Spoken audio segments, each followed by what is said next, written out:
무언가에 계속 익숙해지고 노련해지기만 하는 사람들은 앞으로 분명 어마어마한 난관을 겪겠구나. 그게 바로 AI입니다. 그래서 저희 인지심리학자들은 인간만 할 수 있는 일, 여전히 인간만 할 수 있는 일은 어떤 게 있을까라는 걸 고민하다가 드디어 1930년대에 이 고민에 대한 대답을 먼저 고민했던 아주 중요한 사람 하나를 발견하죠. 그 사람이 바로 1930년대, 40년대에 활약했던 칼 덩커라고 하는 심리학자예요. 라고 하면서 문제가 풀리는 이 수많은 경험들, 이게 어떻게 가능해지는가를 연구한 사람입니다. 구글이라고 하는 회사 아시죠? 구글의 입사 문제가 특이한 것들이 굉장히 많은 걸로 유명한데 구글의 입사 문제의 대부분이 저 사람 문제의 변형이에요. 그 중에 하나입니다. 저 문제는.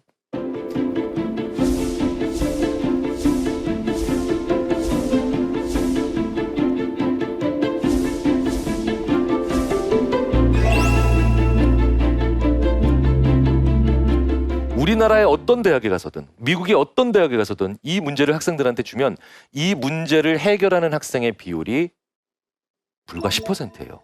어떤 대학에서든 10%밖에 문제를 해결 못하고 나머지 90%의 학생들은 갑자기 실어증에 빠집니다. 이 현상은 수학과학 최고의 학생들이 모여있다는 MIT에서도 마찬가지고 우리나라의 어떤 대학도 마찬가지입니다. 자, 그런데 이렇게 10%밖에 문제를 해결을 못하는데 학생들에게 이런 방법은 어때? 라고 하면서 이 문제의 가능한 해결책 하나를 보여주면 학생들이 자기 자신을 저주하기 시작해요. 왜? 너무 쉬운 생각인데 이걸 생각을 시도조차 못했다라는 이 자괴감으로 학생들은 자기 자신에게 F나 S로 시작하는 감탄사를 내뱉기 시작합니다. 설마니 이 F가 판타스틱 이런 거 아니겠죠? S가 슈퍼 이런 거 아닐 겁니다. 자, 어떤 식이냐면 바로 약한 레이저를 여러 군데서 쏘는 거예요. 각기 다른 방향에서 레이저가 약한 레이저가 들어가면 처음에 하나씩 들어갈 땐 다 약한 레이저지만 얘네들이 도달할 때는 5배, 6배가 되잖아요. 간단하죠? 이거 생각하는 학생이 10%밖에 안 나온다는 겁니다. 자, 그런데 지금부터가 중요해요.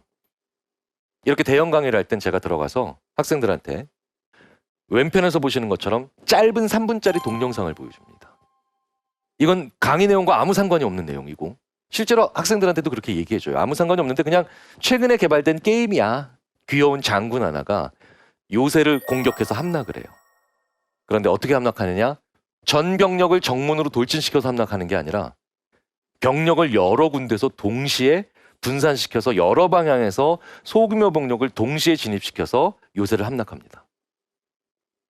두 얘기가 관련 있죠? 관련 있어요.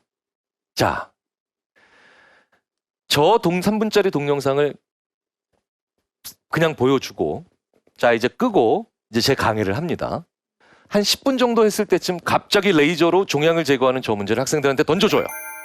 그러면 이젠 10%가 아니라 30%가 문제를 해결하는데 진짜 가슴 아픈 건 70%가 여전히 문제를 못 풀고 있다는 거예요. 이 70%까지 포함해서 전원 다 문제를 해결하게 하는 데는 단 한마디를 더해주면 됩니다. 얘들아, 10분 전에 봤던 동영상이 힌트야. 그러면 전원 다 문제를 해결해요.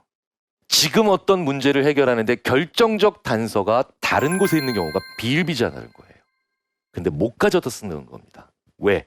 내가 지금 의료 영역의 문제를 해결하고 있으니 불과 10분 전에 들었던 결정적 힌트가 군대 이야기여서 즉 분야가 다르니 연결하지 않는 거예요.